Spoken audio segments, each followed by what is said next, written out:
Good evening, everybody. Welcome to tonight's live tasting with Meiomi Wines. We are so excited to have Jason from Meiomi here tonight. We're just going to give everybody a minute to join. We have some people joining on Zoom from the waiting room, and we've got some people joining on Facebook as well. Welcome, everybody. We're so excited to have you tonight. We're so excited to have our first live event of our 10th annual Summer Fun Tour. For those of you who are familiar with our tour, typically we drive around New Hampshire, we get a cool truck and we show off some awesome prizes. We go to events, we offer tastings, but this year we're trying to keep things a little bit closer to home. So we're hosting a mixology competition.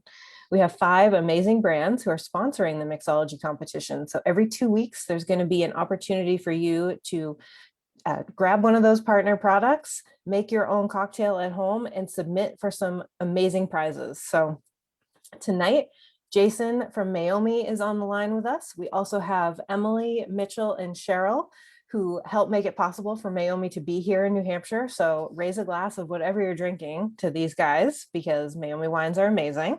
And of course, to Jason for making them.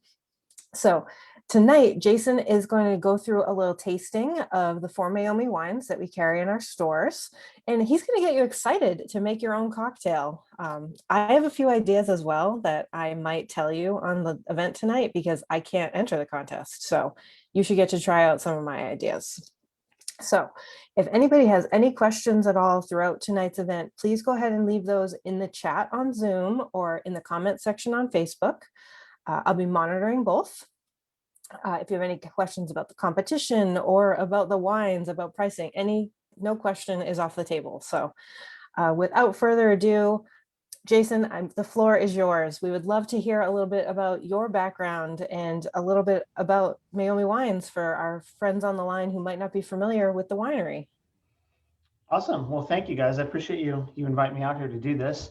I am talking to you from my office on the lovely central coast of California in a small town called Gonzales, where one of our main wineries are for Meiomi. Unfortunately, it's only about 2:30 here, not 5:30, so not going to be drinking yet. But if you can see behind me, we'll certainly be doing some tasting in a little bit, and some of those bottles may end up going home. Who knows? But a little bit about me. I was born and raised in the San Francisco Bay Area, but in the southern part, which is known for high tech, instead of the northern part, which is a little bit more well known for grapevines and wines. My father and my brother are both PhD engineers, so that seemed like a pretty good option for me to do as a career. It seemed really reasonable at the time. Turns out I hated it. So I was going to community college, studying engineering, and I started to work at a pretty small winery close by in the Santa Cruz Mountains. And I was doing like a lot of back bar stuff. I was probably like 19 at the time, so I probably wasn't allowed to be serving or doing any of the fun stuff. But due to needing some help, I got pulled down into the cellar to do some production work. And I found out that I actually really liked doing hands-on winemaking. It was a lot of fun. I really enjoyed it. So I did a little bit of research and found out that, yeah, indeed, you can actually go to college and like learn this stuff and make a living out of it. And that's what I did. So I ended up transferring from the local community college into Cal Poly, which is, let's call it 3 hours away from where I lived at the time, and studied viticulture and enology, and the rest is history. When I graduated, I started working for Diageo, which that was back in the day when they actually had a wine division. They ended up selling it maybe, I don't know, 6 or 7 years ago or something like that. But while I was there, they had a wine division. It was a lot of fun. I learned a heck of a lot there. I had some really great mentors. And I was there for a little over 7 years before I decided to jump ship and come over to Constellation Brands. So when I joined in 2015, I was initially part of the team making Mark West. So I was brought on board specifically to focus on Mark West, which, if you guys remember, also was a Constellation product for a long period of time, but it was very Pinot focused as well. However, in large corporations and big wineries, we tend to wear a lot of hats. So I was actually put in charge of all the Pinot Noir and a few other things that was being made at this winery. And so that's how you get to my involvement in Meiomi. Although it was being managed by somebody off-site, and they were kind of the face of the brand and overseeing everything. I was the guy on the floor doing the day-to-day work for it. So I became very, very familiar with kind of how it should be, what the style is, what we're shooting for, all of those things. And then as time went on and things shifted in our business, it got to the point where I was actually put in charge of the entire brand. So it was really a nice progression for me to be able to do that, because I was already so familiar with kind of what it was and what it was supposed to be. It made it a pretty easy transition for me to really take on that. So that's kind of where we're at today, right? We've grown since then, and I'll kind of walk through a little bit of history of the brand in a minute here. But on a personal note, I actually still live in the Bay Area. I live in San Jose, which is about an hour south of San Francisco and about an hour north of where I work. Um, People always ask me what I dislike most about my job, and I say my commute. Not a whole lot I can do about that right now, but that's where I am. And I have a 5-year-old son and a 7-month-old son, and they keep my wife and I plenty busy. So that's kind of my life in a nutshell here. Moving on, if we want to talk more specifically about Meiomi, the brand, probably a lot of people know, was started in like the mid 2000s, like 2006. And the first thing it started with was the Pinot Noir, right? Which is the flagship. It's what everybody knows Meiomi for. And it's really where we take our style, and the other wines we make are all really in the style of that Meiomi. Um, it was owned at the time by Joseph Wagner, who, those of you who are really into wine probably recognize the last name Wagner. His father is Camus, right, in Napa Valley. But he owned it for a while, and within about 5 years, he grew it about tenfold. So like 50,000 cases to 500,000 cases, which is pretty amazing. And it really became a leading Pinot Noir brand during that time. And then in 2015, in July of 2015, so not long after I started here, it was purchased by Constellation Brands, and we continued to grow it at a pretty fast pace. We hit 1 million cases in 2016, so just a year after we bought it. And about 5 years down the road, so in 2020, we basically doubled it from the time we bought it. So 750,000 cases to about 1.5 million cases. So it's really been a great success story. And I think it just overall talks to this wine really delivers what people want to drink, right? That's why it's selling so well, is people really love these wines that we make. And I'm so thrilled that it's received so well. It's a lot of fun to see kind of the efforts of my work and my team's work so well received by people. Along the way, right? So there's 4 wines sitting behind me, right? I've only talked about really one of them. That's the Pinot. But we introduced a rosé in 2017, which is this guy here. The Chardonnay was actually introduced just prior to our purchasing of it in 2014. So that's really kind of been around, but we've really grown it since then. And then in 2020, in the midst of a global pandemic and everything else that was going on, we introduced the Cabernet in August of 2020. And that's been doing very well as well. So I think that's really a good intro to the history of the wines. If we want to go through and kind of talk through each wine individually and do a tasting, I think that's what we should do now, if we're cool with that. I think that would be great. And I mean, speaking from personal experience, the rosé is fabulous, and I think we should start with it. But Jason, Yep. your call. No, we can certainly start with the rosé. That's kind of what I had in mind. So the rosé, right?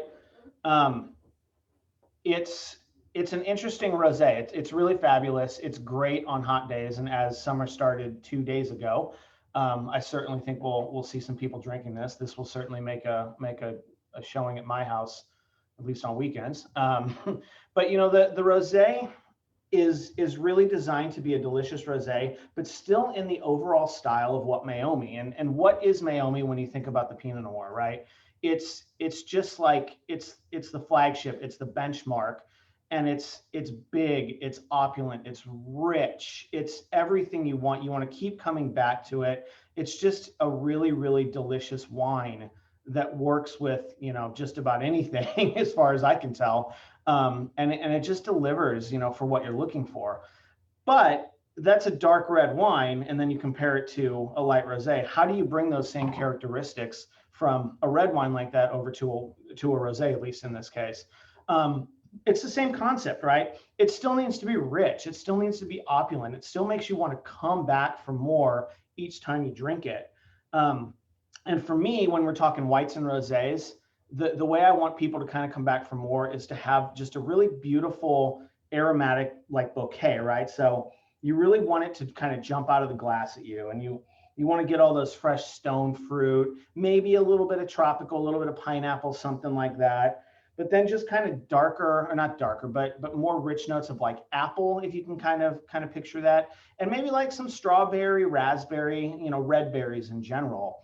And then when you actually taste it, you really want that acidity to kind of jump out at you. For me personally, that's what I want to see in white wines. I want this really rich flavor, but then I want to see a lot of acidity on the back of the palate so that you want to keep coming back and tasting more of it, right? It's kind of like a sweet sour balance.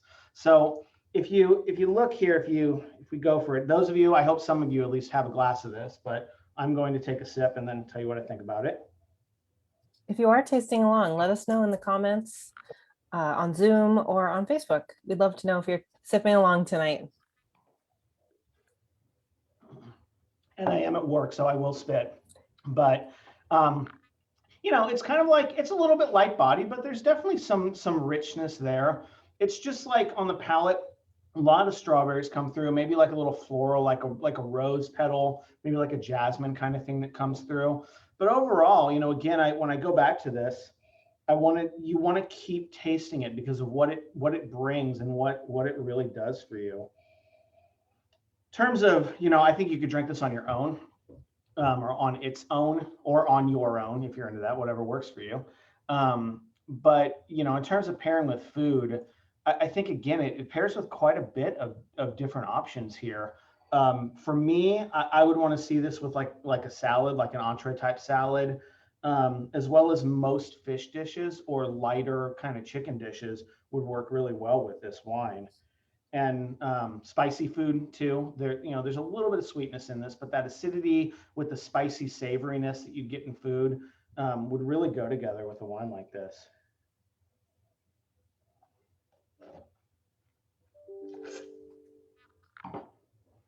I don't know Jason, if you, Judy yeah, go is ahead. wondering how sweet the rosé is. So at this point, the rosé is somewhere around 15 grams per liter, which is not what you would call dry necessarily, but it's certainly not like overly sweet. It's not white zin, right? That's kind of when people originally started to think about rosé. It's like, oh, I don't like that white zin stuff. It's too sweet. Well, it's not white zin. It's nowhere near as sweet as that, but there's certainly a lot of nice kind of sweet notes to it. And the reason why we're there is because it really does balance out, right? It really gives you that rich mouthfeel without tasting overly sweet. Did we have other questions or anything like that? Well, not a question, but Mary is sipping along tonight. She's got some Cabernet at home. And just a little shout out, Mary's daughter has entered our mixology competition and is currently in second place. Go Cool. Mary's daughter. Cool. Well, we can move on to the Chardonnay then. So same kind of theme here with the Chardonnay, right? How do we make a Chardonnay that's rich and opulent and just once you keep coming back for more? So with rosé, there's no oak in it. Most rosés probably don't have oak. As we start to get into the Chardonnay and of course the reds, we use quite a bit of oak, primarily French oak, in order to really kind of lend that richness to it and really deliver on what you'd want to see from from a Chardonnay or a Pinot or a Cabernet. Um, so what are we looking for with Chardonnay? I'd like to see a little bit of minerality. I want to see a lot of stone fruit, so peaches, nectarines, apricots, plums, that kind of stuff.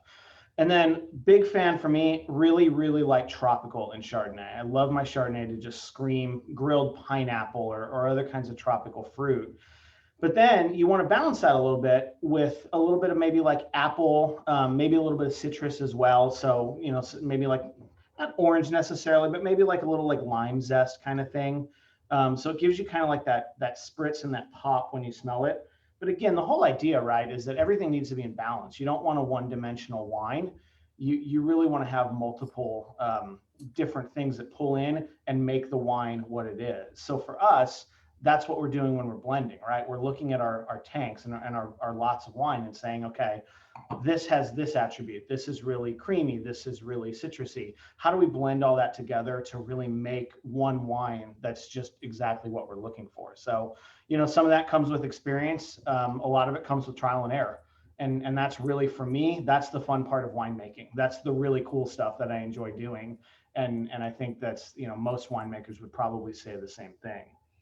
So then you've got kind of all those fruit notes that I mentioned through. And then when you really go look for the oak, there's some good oak in there, right? So it's got like this warm baking spice, nutmeg, brown sugar, cinnamon, clove, a lot of that. But then you also have some really nice vanilla notes in there, a little bit of chocolate, kind of mocha coming through there, maybe a tiny bit of coconut. I try to not get too much coconut. I'd rather have the pineapple than the coconut, but sometimes you get a little bit of that. And so, with this guy, it's really an exercise in how well did we match the oak to the wine itself, right? And in this vintage in particular, I think we did a great job.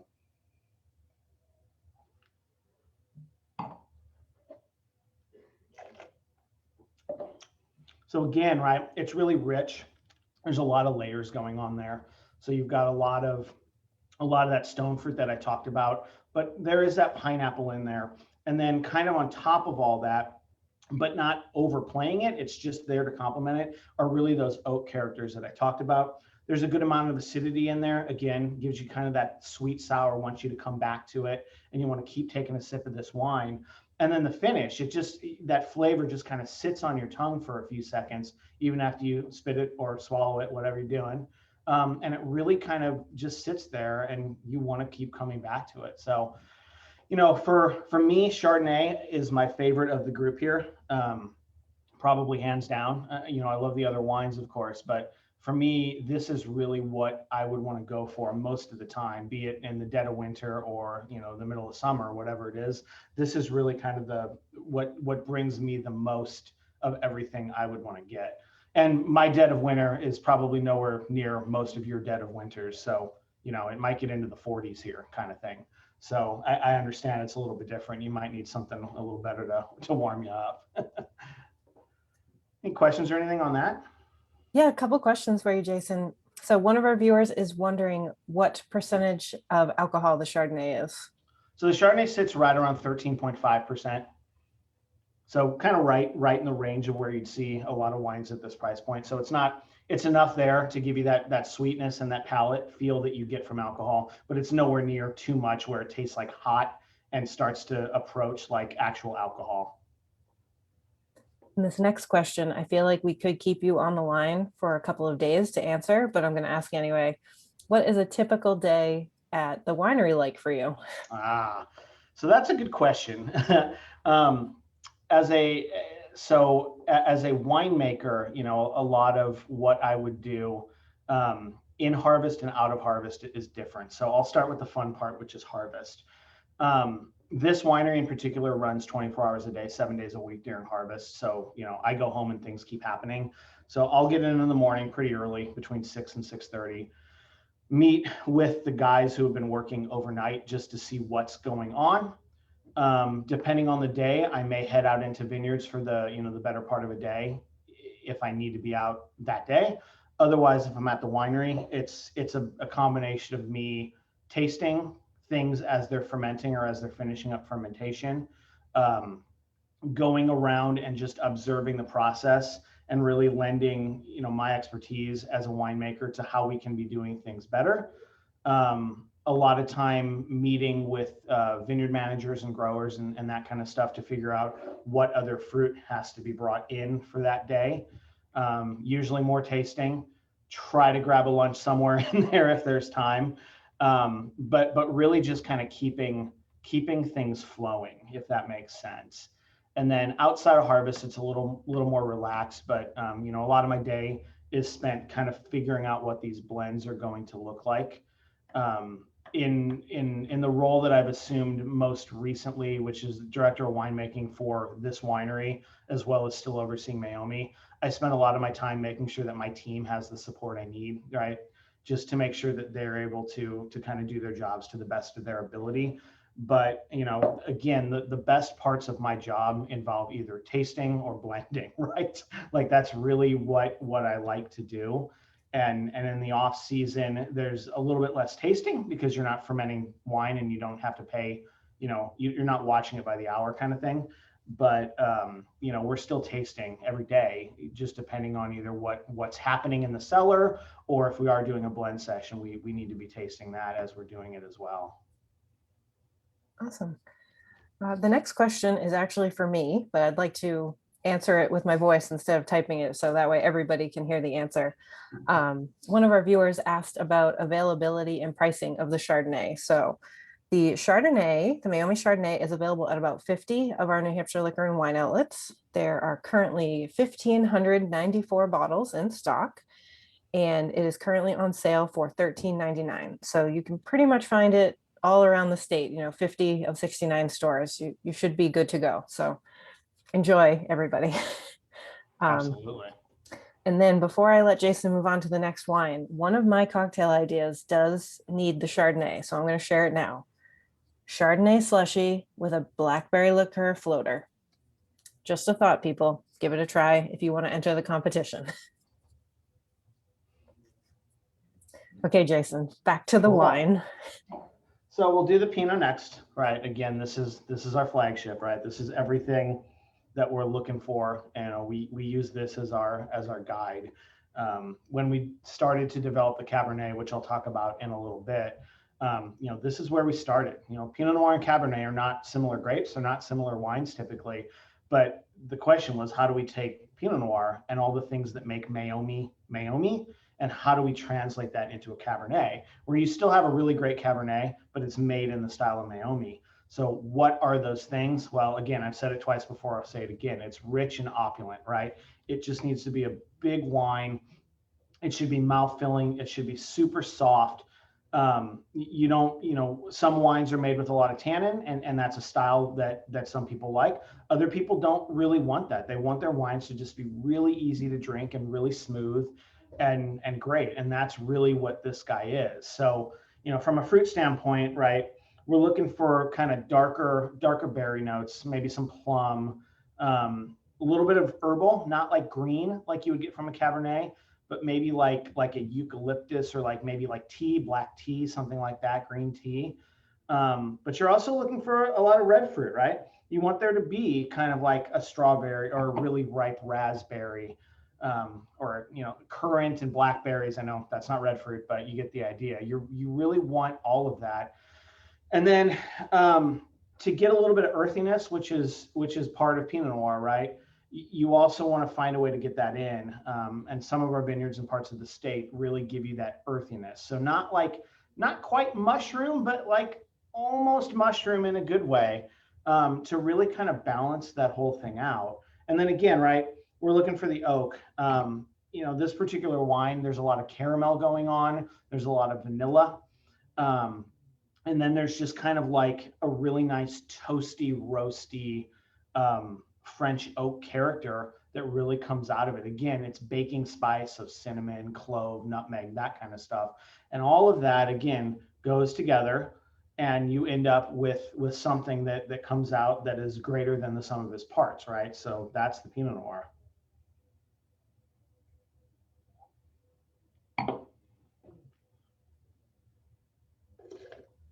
Guys, Pinot Noir would make a great spritzer. I'm giving you all kinds of great ideas. You could be the winner.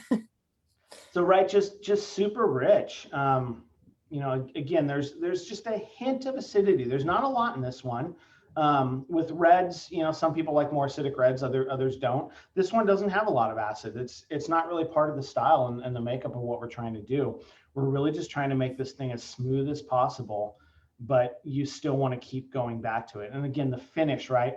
It's just kind of fat, and it lingers on your tongue and in your mouth for seconds after you spit it or swallow it. And then it's just an overall really nice wine. Most people with Pinot Noir would tend to pair with lighter dishes.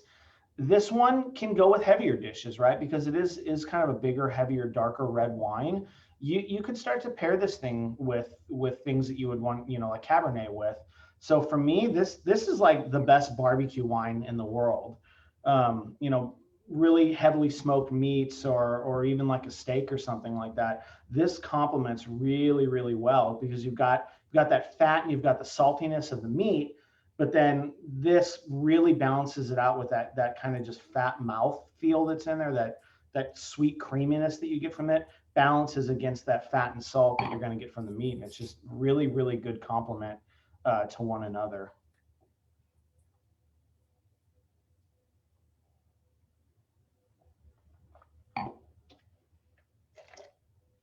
Have any questions on that one? Jason, we don't have a Pinot specific question, but another kind of general question for you. What are some challenges that you face as a winemaker? Mm. Anything and everything. um, Wine is agricultural, right? You're growing grapes, so you've got the same challenges that somebody growing, rice or wheat or corn or tomatoes or anything else, right? You're kind of at the mercy of nature. So if you've got, a really cold, wet spring when the grape plant is starting to flower and start to set the berries on it, you could end up with not a lot of fruit on the vine, or you could end up with mold problems later on down the line. So, people have been doing this for a very long time, so we know how to kind of work around that stuff. But it's extra work, and nothing is predictable, right? You don't know until it really happens that you're going to have to deal with something like that. Um, and then wine is to some extent a living organism, right? There's stuff in wine, right? There's yeast in wine. You're adding things to help the wine go through malolactic fermentation, if you guys are familiar with that. So you've got all these things in there that you have to feed and nurture, right? And keep alive and keep them happy, otherwise they start to do bad things to your wine. And so it's just an exercise in really being on top of your game and making sure that you're watching these things, and again, having the expertise and the experience to know what's going to happen based on, you have a set of facts in front of you and you go, okay, I've seen this before and what happened was this and I know how to fix it, so I do that. But all of that happens in real time, and it happens quickly sometimes during harvest. So it's really good to kind of already have a game plan. So if this happens, I know what to do about it. So we spend a lot of our time and a lot of our prep time before harvest starts really dialing that in, so that when something happens, because it's a when, it's not an if, when something happens, we know how to fix it. And that ties really well into our next question from Judy. She wants to know if you grow all of your own grapes. No, we don't. We grow, depending on which one of these blends, somewhere between, let's just say, 20 and 50%. The rest of it is purchased from other growers, and we have a great team both here on the Central Coast and in the North Coast, so Napa Sonoma area. Their whole job is to find really high quality fruit and then work with those growers to make sure that they maintain their quality and keep good relationships with them so that they continue to grow really good fruit for us. Awesome. And then the next question is about the Summer Fun Mixology contest. So I'll take this one.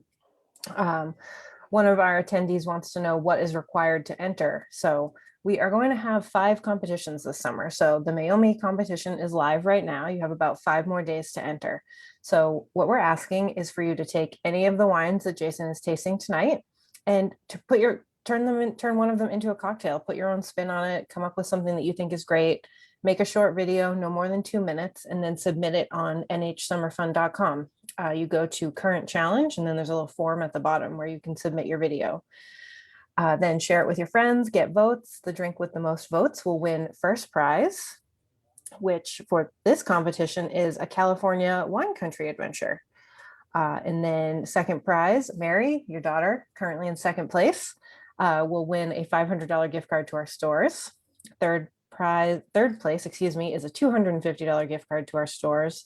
Fourth place is a $100 gift card to our stores, and fifth place is a $50 gift card to our stores. So the first 1 through 5 will get a prize, and then encourage all your friends and family to vote because they're also entered for some cool prizes. So that's kind of the quick rundown of how the competition is working. So pick your favorite Meiomi wine, make something awesome with it.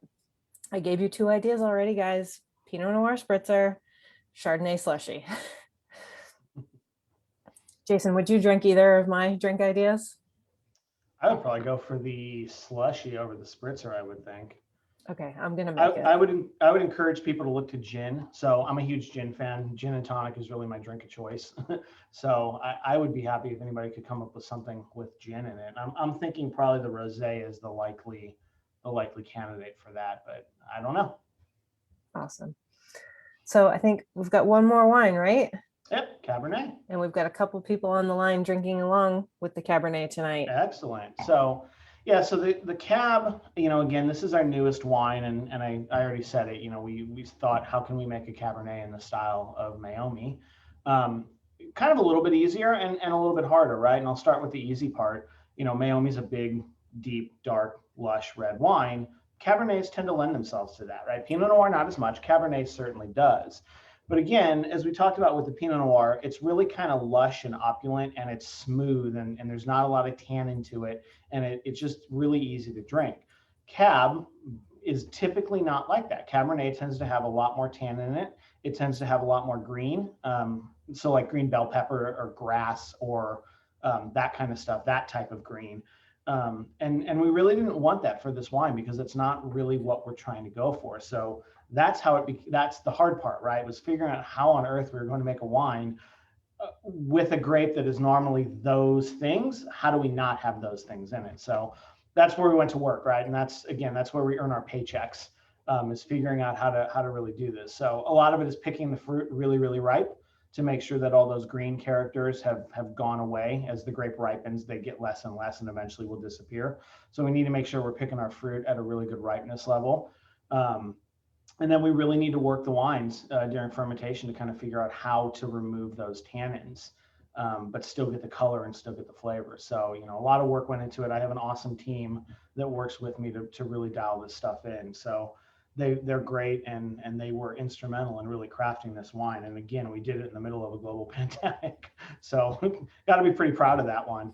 But again, so what's the style, right? It's dark, it's rich, it's opulent, it's all those things, and that's what we're looking for. And I think we've delivered on this one. So in terms of fruit, right, we're looking for really dark fruit on this one. Maybe a little bit of red jammy fruit, like preserved strawberries, stuff like that, raspberries.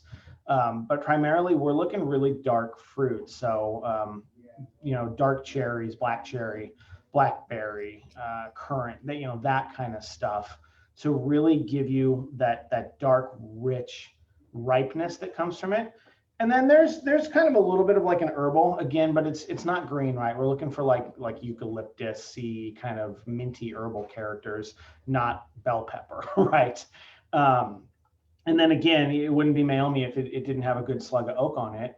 And so we've got that kind of, I call it graham cracker. It's like that cinnamony, sugary, kind of sweet smell that you smell and you're like, wow, that's really sweet. That's going to taste really sweet. It doesn't necessarily, right? It's just your senses kind of pick that stuff up and they associate those smells with sweetness. Because have you had a graham cracker? It's pretty sweet. Have you had a cookie? Like these are all sweet things. So your brain instantly goes, oh, that's really sweet smelling. Doesn't necessarily mean it is, but it gives you that overall feeling. It gives you that pleasure of, oh, I really like this stuff. And that's kind of what we're going for in here.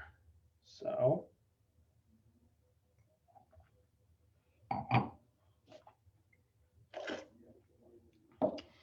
Again, really kind of mouth feeling, really rich. There's a little bit more tannin and astringency on the palate than the Pinot Noir. That's to be expected. Again, this is Cabernet. We want people to know that they're drinking a Cabernet, and not just the Pinot Noir again. But we want to make sure that it's balanced really well, in terms of all that stuff. And that's really what we're going for here. This wine is rapidly becoming my favorite red.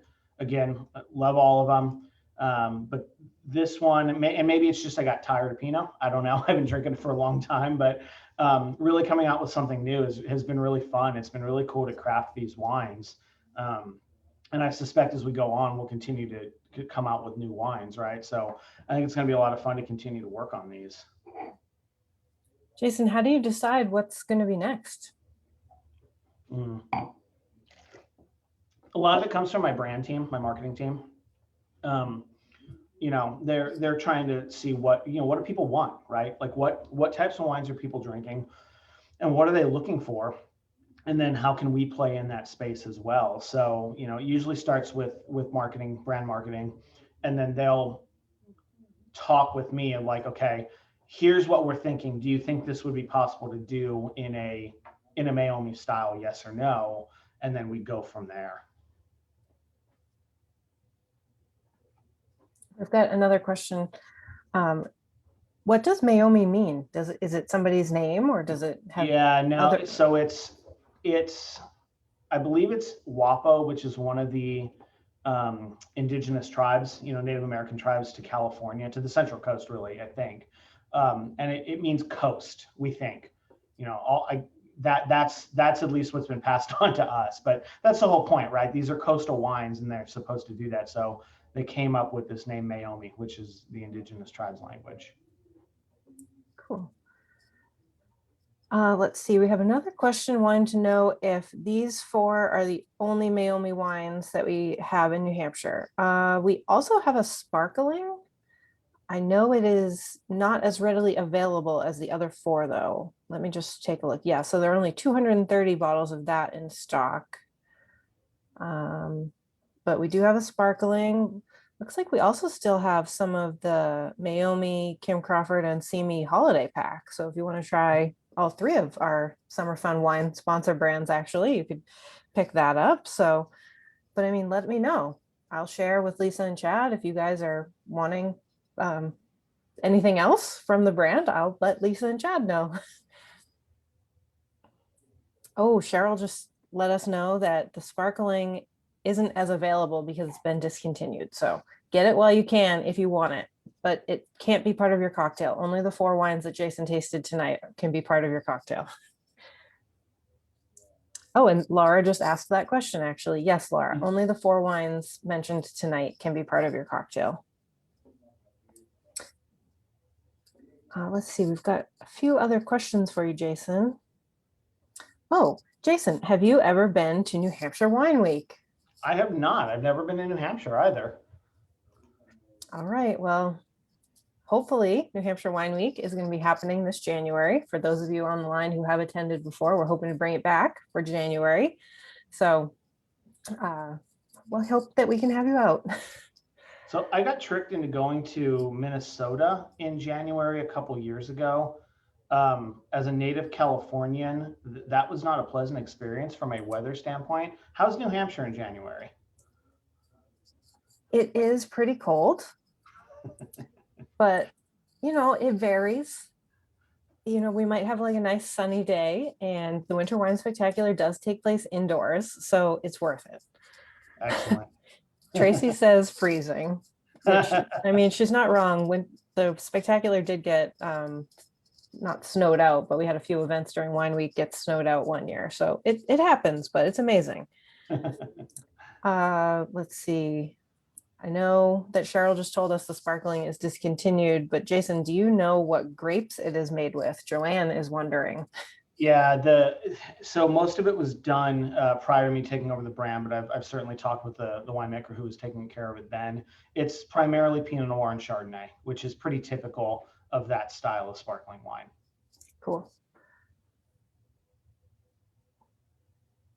All right, we've got a few other questions about the competition, but you know, guys, if you have any more questions for Jason, please keep them coming. Let's see. Somebody would like to know what sponsor brand will be next. Okay.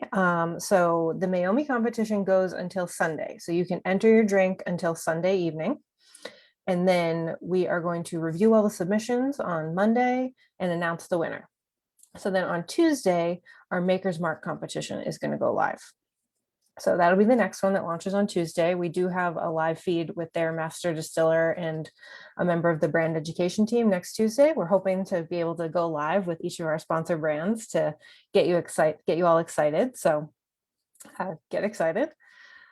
Let's see, what else do people want to know about the competition? What else has to be included in my cocktail?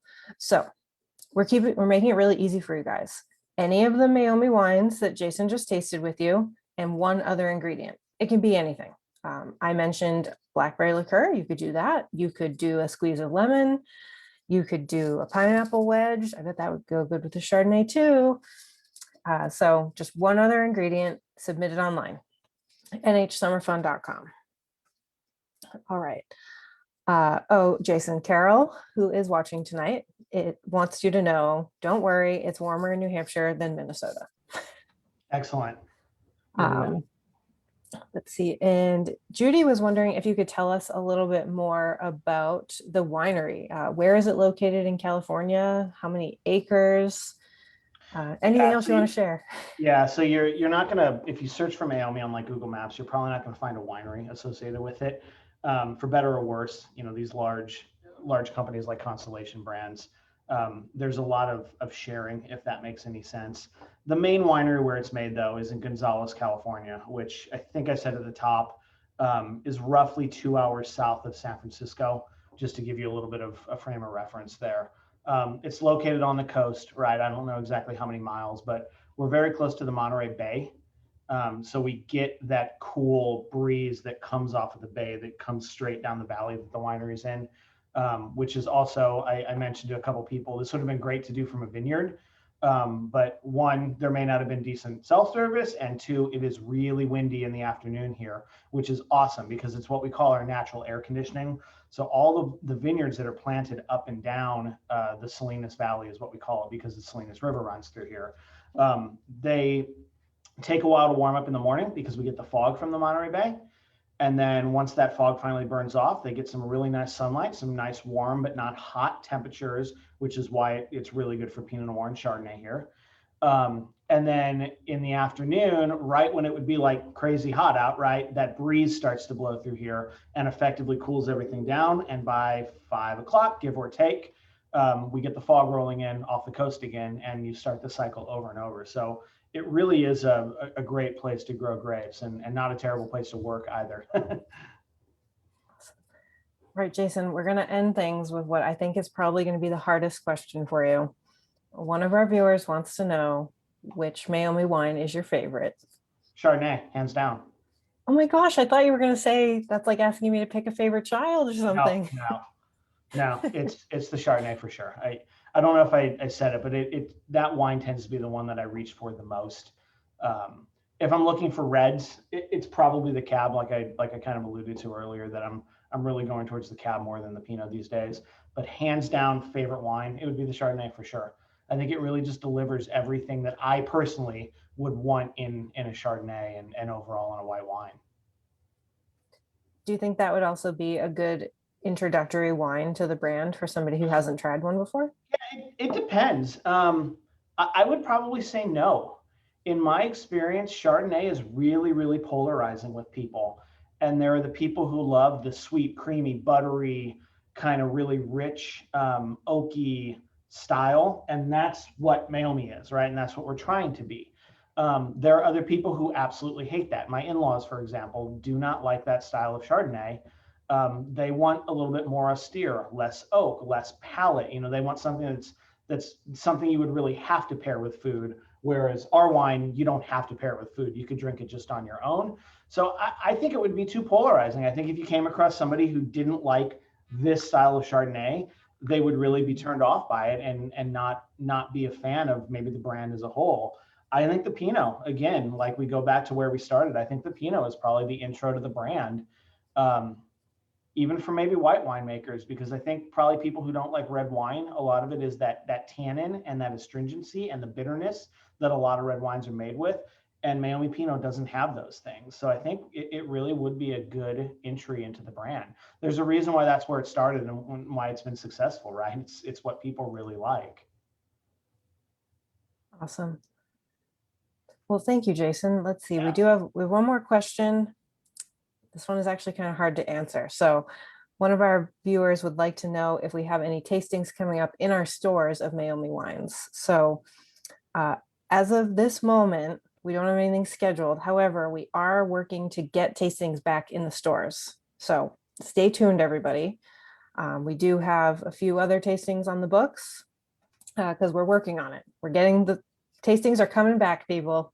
Get excited. So for now, you'll have to try the Meiomi wines at home, but we hope to see you in our stores for a tasting soon. And Jason, we hope to see you at Wine Week next year or the year after if you're busy this year. And everybody, thank you for tuning in tonight. We hope you'll enter the competition. So you have until Sunday night to submit your video, get some votes. I mean, the prizes are amazing. Jason and Emily and Cheryl and Mitchell have put together some amazing prize packs for you guys. So even if you just want to vote for the cocktails that have already been submitted, you could win some great stuff too. And no pressure. You just watch a couple 2-minute videos and then vote for your favorite. So, all right. Thank you so much, Jason. It was so great to meet you and to not quite taste along with you, but pretend I was tasting along with you. No, my pleasure. I really appreciate the time, guys. Thank you so much. Awesome. And thanks again, Emily, Mitchell, and Cheryl. It's always great to have you guys on. Thanks for your support on the back end, answering questions on Zoom. So thanks, everybody. We hope you had a great time. If you have any questions about the competition or about Meiomi Wines, you can send us a message on Facebook or your Zoom invite. You can reply to that and it comes directly to me. I can answer any questions that you may have. So thanks, guys. We will see you next week with Maker's Mark for some more inspiration. Great. Good night. Thank you. Good night.